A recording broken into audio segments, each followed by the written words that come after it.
grew up in a small town in southern Louisiana called Letcher. It's been between New Orleans and Baton Rouge. I went to college at Loyola in New Orleans, met my husband there, and we got married in medical school, which we both went to in New Orleans as well at LSU. And then the Army took him and we went off to El Paso. And in El Paso, I did my family practice residency. At the end of that, I had my daughter, Sophia. And then the military took us on an adventure. We went to Tacoma, Washington. I had my son there.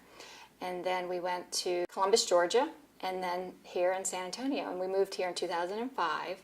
And I joined this group, Stone Oak Family Doctors with Dr. Phillips, and I've been here ever since. I work part-time. My husband's also a physician. He's an ER doctor. He works at an urgent care now. When I'm not here, I'm running around with the kids, taking them to soccer and football, and I enjoy that as well. During high school, I really enjoyed my sciences classes. My dad was a dentist, my mom was a nurse. Didn't think about becoming a doctor until one day the counselor took me into the office and said, "Hey, you're at the top of the class. What do you want to do?" I was like, "I think I want to be a teacher." She's like, "Well, won't you aim higher?" So I said, "Okay, maybe a pediatrician or doctor of some sort." So then that got the wheels rolling, and my parents encouraged me, and I just went on and on and on. I had a brother who was a year older than me. He went on to vet school. A lot of determination, and I just love what I do. I love talking to people. I love interviewing people, finding out about them, helping them through their illness. The field of medicine is exploding. It's hard to keep up. I did a great residency in El Paso, finished in 1999. Since then, our Texas board, our family practice board, requires us to keep up with 50 hours of CME, which is continuing medical education every year. So I read journals, I attend conferences, I get textbooks. The internet is a good source if you know where to go to learn new diagnoses and treatments that are coming out, because it's ever changing. All the diagnostic procedures, the radiology procedures are always changing. So it's very important that I go to meetings, that I talk to the specialists, and interact almost daily with people around me to help me keep up with what's out there and the best treatments for my patients. I have a pretty classical family practice style here. I see patients from age 4 and up, and I will see the entire family sometimes. I do anything from well-child visits with their vaccinations to gynecological visits, pap smears.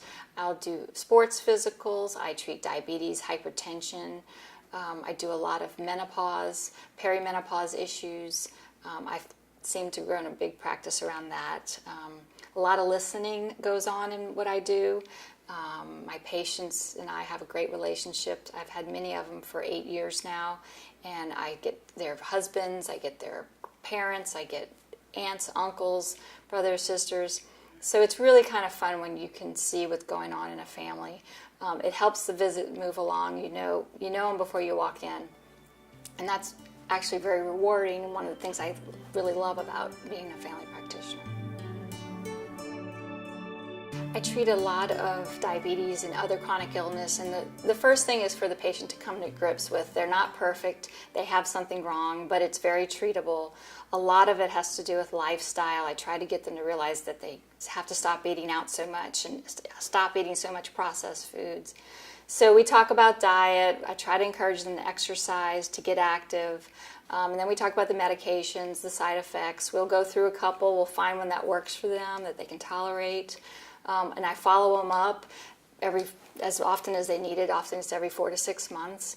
And we go through all of their medical problems and try to tweak everything, tune them up like a mechanic would, and get them out so they can have productive, happy lives.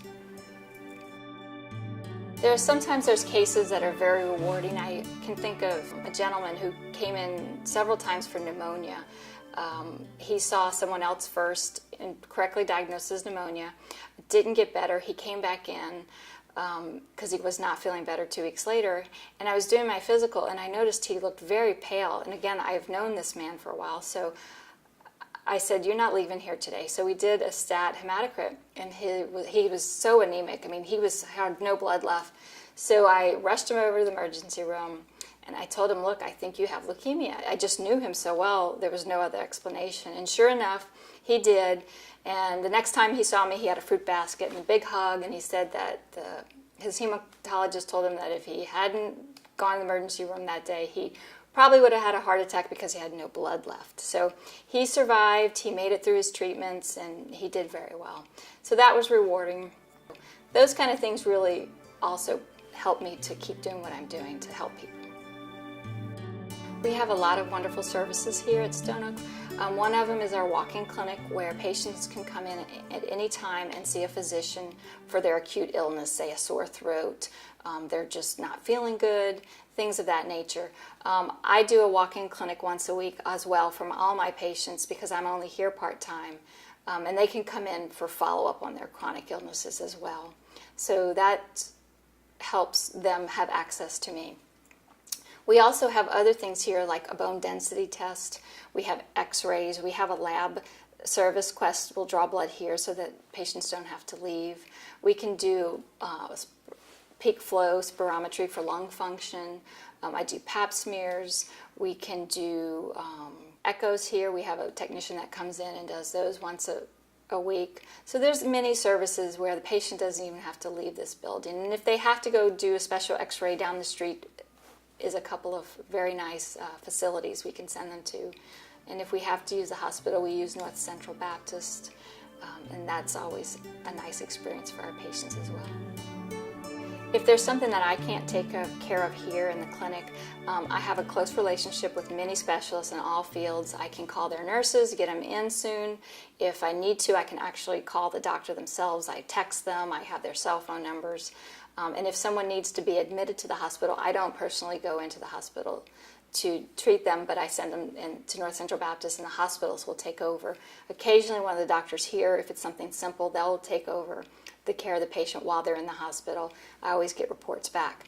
But of course, the goal is to not go in the hospital, so I try my hardest to keep patients out of the hospital. When treating a patient, I always have to think about their income and how expensive medicine can be. So I try to pick generic medications, and I try to group things together where maybe one medicine will cover both headaches and high blood pressure so that I put them on the least amount as possible. Some of our new technology in the electronic medical records will actually show which medicine is covered by their insurance, but that's not every insurance has that capability yet. But I think for the future of medicine, that's really awesome. It'll tell us if it's a first-tier drug, which means it would be cheaper. Also, I just try to minimize the amount of tests that I order so that they're not having to pay out of pocket for extra things. I'm trying to be very mindful of what insurance will cover and what it won't. My duty is to take care of the whole patient and to take care of their mind, body, spirit. So I feel like when they come in, I need to listen to them, find out what their problems are. It's usually more than one. And to define it for them, to educate them, to help them to realize what's going on, to help them realize that they have choices. They can do nothing and the consequences of doing nothing, or to choose medications, explain the risks, side effects, help them understand the chronic illness, what they're going to have to do to maintain a healthy lifestyle, to have a good quality of life, and to help them through the difficult times in their lives, in their health, and to help them feel like they've come to the right doctor and they feel like I'm doing my job to take care of them. I really love my job. I never thought it would be this fulfilling, and I'm happy to come to work every day and to talk to my patients and to be with my staff. I wouldn't change anything.